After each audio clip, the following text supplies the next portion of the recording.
While television executives and national sports pundits profit on constant noise, chaos, and manufactured quarterback drama, Shedeur Sanders made a quiet, calculated decision that left the entire sports media landscape completely blind.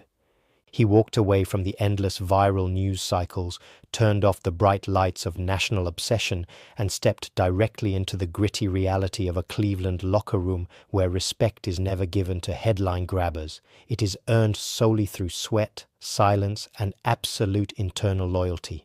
Every major sports network was actively betting on him to fail under the heavy weight of his own global brand, but what they failed to realize was that Shedeur was playing a completely different game.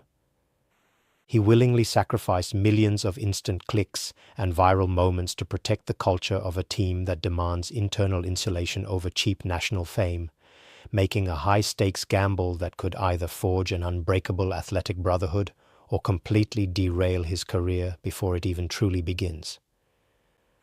The modern sports media apparatus is an insatiable machine that runs on friction.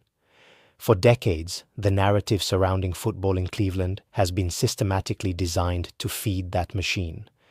Television executives and daily debate shows do not look at the franchise as a complex athletic organization trying to solve a multidimensional performance puzzle.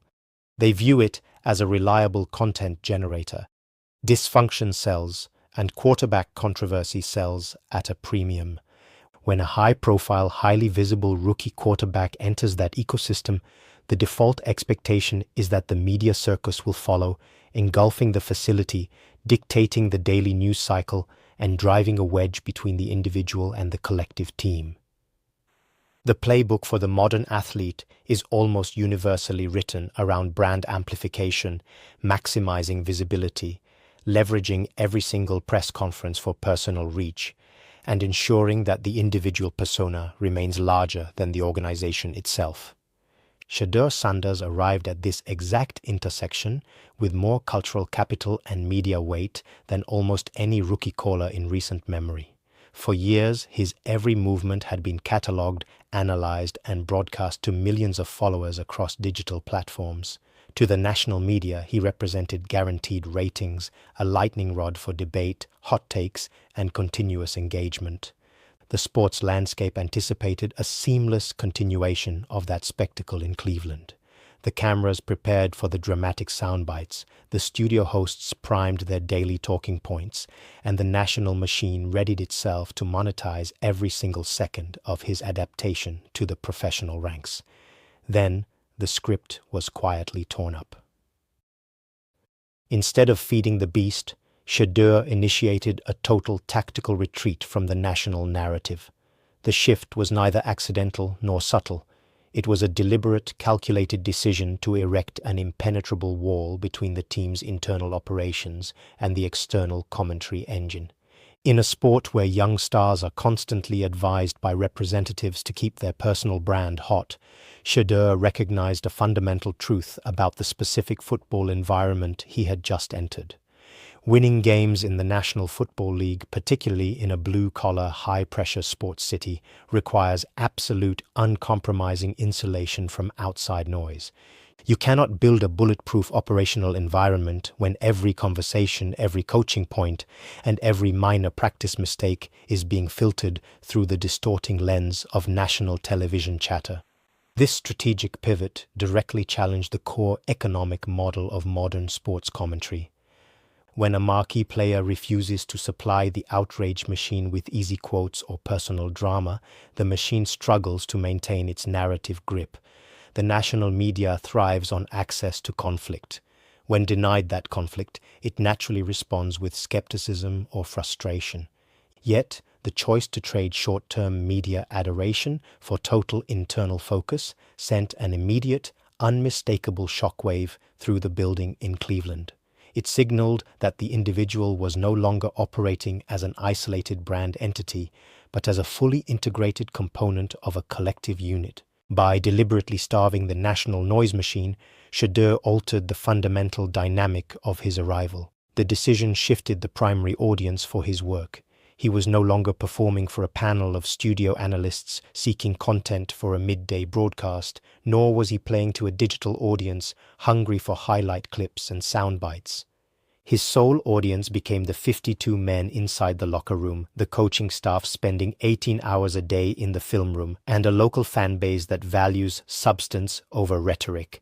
In an era dominated by performative athletic celebrity, choosing self-imposed media quietness was the ultimate pattern interrupt, a clear declaration that the pursuit of local football reality had officially replaced the lure of national noise. The foundation of any operational football team is not built in front of television cameras or across social media feeds. It is forged through the quiet, unspoken contracts established within the four walls of the locker room. In the elite ranks of professional football, modern athletes are extraordinarily perceptive. They have spent their entire lives surrounded by hype, potential, and manufactured personalities, giving them an acute ability to instantly identify the difference between authentic dedication and self-serving ambition. When a highly publicized young quarterback enters a locker room carrying massive external fame, the default posture of veteran players is almost always one of quiet skepticism. Veteran offensive linemen, defensive leaders, and special team stalwarts operate under an entirely different set of incentives than a modern media star. These are men who have sacrificed their bodies over years of brutal physical attrition to earn their place in the league. Their livelihoods, financial security, and professional longevity depend entirely on the collective performance of the unit.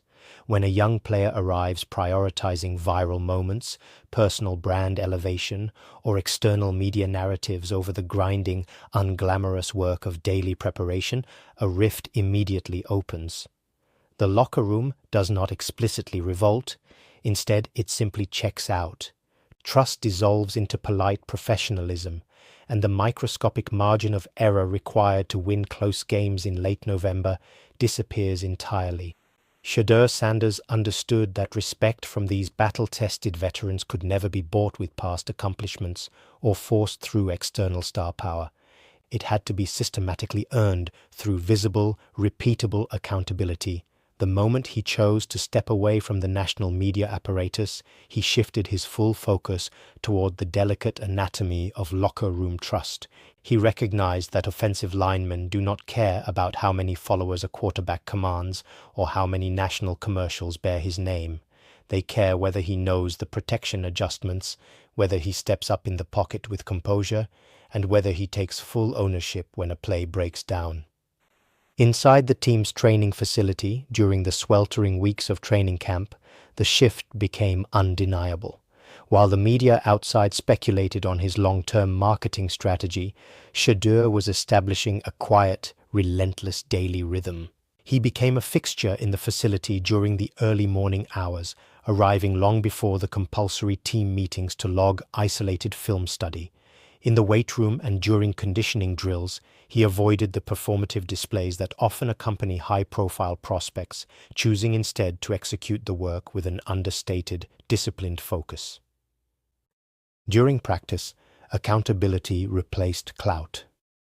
When an incorrect route read or a miscommunicated protection call occurred on the field, Shedeur did not look toward the coaching staff with frustrated body language, nor did he offer defensive explanations to his teammates. He immediately took ownership of the error, corrected the mistake in the huddle, and stayed late on the field to rerun the specific rep until it was executed flawlessly. This quiet work ethic provided a sharp, refreshing contrast to the external expectations surrounding his arrival. It demonstrated to every veteran in the building that his primary allegiance was to the work itself, not to the narrative surrounding the work. This calculated shift in behavior began to fundamentally alter the dynamic inside the locker room. Defensive captains, who are notoriously hard to impress and naturally suspicious of media darlings, began to observe a young quarterback who was actively choosing the grind over the spotlight. Offensive linemen, the physical core and moral compass of any football team, saw a player who was willing to absorb the hits, do the unglamorous preparation, and deflect all praise toward the front five when plays succeeded. Trust in professional sports is rarely established through grand public gestures or emotional speeches. It is built through hundreds of small, uncredited interactions over the course of weeks and months. It is found in the extra film session after hours, the quiet conversation in front of a locker, and the willingness to accept criticism in front of the entire team without offering excuses. By deliberately shedding the skin of a national media celebrity, Shedeur seamlessly integrated himself into the fabric of the team. He proved that he was not an isolated entity using the organization as a platform for personal growth, but a dedicated teammate fully committed to the collective brutal pursuit of winning football games.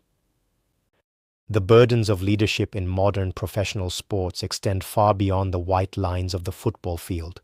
For an NFL head coach and their offensive staff, the game week is an exhausting, high-stakes marathon of strategic planning, opponent analysis, and relentless personnel management.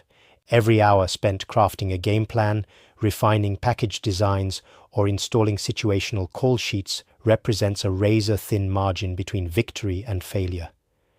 However, when a franchise is enveloped by a continuous high-octane media circus, a vast amount of a head coach's bandwidth is forcefully redirected away from football mechanics and toward crisis management. Constant media firestorms act as a slow, insidious drain on a coaching staff's cognitive energy. Instead of reviewing third down red zone tendencies on a Tuesday morning, a head coach is forced to address speculative news reports, clarify out-of-context press conference quotes, or manage the fallout of an athlete's viral off-field moment. This ambient noise creates an environment of perpetual anxiety and hypervigilance within the facility. Play callers become defensive, game planning becomes conservative, and the natural flow of communication between the coaching staff and the locker room becomes guarded and strained. Shedeur Sanders recognized that shielding his coaching staff from this relentless operational friction was one of the most effective ways to accelerate his development and secure institutional trust. By consciously opting out of the national media spectacle, he essentially removed a massive operational tax from the shoulders of his head coach and offensive coordinator. He ensured that when his coaches stood at the podium in front of the press, they were answering routine football questions rather than defending or contextualizing the non-football distractions of their marquee quarterback. This strategic deflection yielded immediate, tangible dividends within the meeting rooms. Coaching staffs are inherently self-protective. They naturally invest more trust, creative energy, and dynamic scheme design into players who make their grueling jobs easier rather than more complex. When a quarterback proves that he will not turn routine internal challenges into external media spectacles, the dynamic between caller and play caller undergoes a fundamental evolution. The relationship shifts from a cautious, risk-averse partnership to a collaborative, highly fluid operational unit. Because Shedeur actively neutralized external drama, his coaches possessed the psychological clarity to expand his on-field responsibilities much faster than typical for a young quarterback. They felt comfortable in trusting him with complex pre-snap checks, intricate protection calls, and tailor-made package designs specifically sculpted around his unique skill set. The trust earned off the field directly translated into tactical freedom on it. The play caller no longer had to wonder if a sharp coaching point delivered in a film session would be passed and debated on national debate shows the following afternoon. He knew the conversation would remain strictly inside the room. Furthermore, this mutual protection created a powerful feedback loop during game preparation. Knowing that their quarterback had intentionally absorbed the responsibility of maintaining internal quiet, the coaching staff reciprocated with total tactical support. They designed offensive frameworks that highlighted his strengths while aggressively mitigating operational weaknesses. They defended him fiercely behind closed doors and gave him a genuine voice in the weekly game planning process. In a league defined by intense pressure and high turnover, a quarterback who actively protects his coaching staff from external chaos becomes far more than just a talented passer. He becomes an irreplaceable strategic asset, a steadying force who safeguards the intellectual energy of the building so that the entire organization can focus on the singular, brutal task of winning football games on Sunday. The identity of a football city is not an abstract concept generated by marketing departments. It is a direct reflection of the community's history, culture, and daily lived reality. Cleveland is a town built on hard manufacturing, cold winters, and an enduring blue-collar resilience that views flashy promises with deep-seated suspicion. Its sports culture does not celebrate self-aggrandizing performances or slick, polished national media campaigns. Instead, it respects quiet fortitude, physical grit, and an unwavering commitment to the collective effort. For decades, the local fan base has watched high-profile figures arrive with massive external hype, only to crumble or abandon the city when faced with the harsh, uncompromising demands of the local football landscape. When Shedeur Sanders chose to quiet the national media noise, his tactical shift resonated deeply with this specific regional ethos. Had he maintained a continuous, spotlight-seeking persona while wearing the uniform, he would have instantly created a disconnect with the very people who occupy the stadium seats and line the streets outside the facility. The local fan base possesses an extraordinary radar for authenticity. They recognize when a player is using their city as a mere backdrop for personal brand expansion versus when a player is genuinely embracing the gritty, unglamorous realities of representing their community. By executing a calculated, deliberate retreat from the national headline machine, Shedeur perfectly aligned his personal operational style with the fundamental soul of Cleveland sports culture. His quietness was not interpreted as detachment. It was correctly understood as total focus and deep respect for the gravity of his role. In a city where actions have always spoken infinitely louder than words, choosing to let his preparation and performance serve as his sole public statement was the ultimate signal of cultural alignment.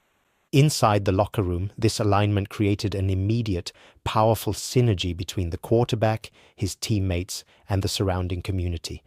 The locker room itself is a microcosm of the city's identity, a collection of individuals who value hard work, accountability, and internal solidarity above all else. When the players saw their young quarterback actively rejecting the performative trappings of national celebrity to embrace the quiet, grinding culture of their city, any remaining barriers completely dissolved. They saw a leader who was not trying to change the identity of the franchise to fit his brand, but rather someone who was willing to forge his own identity in the fires of their collective grit. Ultimately, Shedeur's quiet approach transformed what could have been a volatile, media-driven circus into a unified, culturally bulletproof operational environment. He proved that true leadership in a blue-collar town requires a profound understanding of what the local environment actually respects. By trading national headlines for local credibility, he did not just survive the unique pressures of the city, he earned the genuine, hard-fought respect of a fan base and a locker room that measure a man not by what he says into a microphone, but by what he delivers when the lights are on and the real work begins. The long-term survival of a franchise quarterback in the National Football League depends on a fundamental, often overlooked equation. Short-term viral attention is inherently volatile, while deep institutional backing is bulletproof. The modern sports ecosystem encourages young athletes to maximize their personal brand at every turn, promising that immediate public engagement translates to lasting power. Yet, this strategy carries a hidden, destructive tax. When an athlete relies on external media noise to validate their standing, their value becomes entirely dependent on the fleeting whims of television executives, digital algorithms, and fickle internet commentary. The moment performance dips or adversity strikes, that very same media machine turns on the individual with brutal, unforgiving velocity. By deliberately sacrificing short-term click attention, Shedeur Sanders systematically secured the ultimate competitive asset, absolute institutional backing from the top of the organization down to the newest member of the roster. When a player proves that their primary commitment is to the internal integrity of the team rather than their individual narrative, the entire structure of the franchise shifts to support them. Ownership, front office executives, coaching staffs, and locker room veterans no longer view the quarterback as an isolated contractor pursuing personal glory. They recognize him as the central pillar of their shared professional investment. This deep institutional alignment provides a protective shield that surface-level fame can never offer. When inevitable on-field setbacks occur, whether a missed throw, a tough loss, or a mid-season slump, a player who has built genuine internal capital receives unwavering organizational patience and support. The front office designs personnel decisions around his specific strengths. The coaching staff works double time to adjust scheme mechanics, and his teammates publicly and privately rally behind his leadership. Conversely, players who prioritize external clout over internal trust find themselves quickly isolated when the narrative turns sour, left unprotected by an organization that views them as a source of ongoing operational stress. Ultimately, the true metric of leadership in modern athletics is defined not by the noise one seeks out, but by the chaos one deliberately turns down. In a sports media landscape consumed by the endless pursuit of instant validation, choosing silence, work, and internal insulation is a quiet act of radical discipline.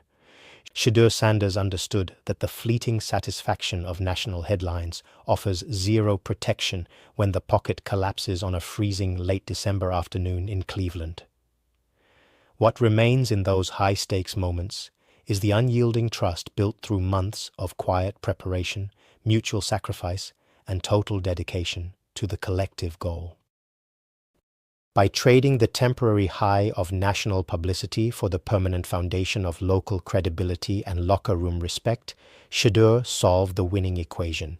He demonstrated that true athletic authority is not claimed through microphones, viral moments, or manufactured personal brands. It is earned through the quiet, relentless pursuit of excellence within the walls of the building. In choosing the path of internal loyalty over external noise, he did not just survive the relentless pressures of professional football, he positioned himself, his team, and his city to build something enduring, resilient, and capable of standing the test of time.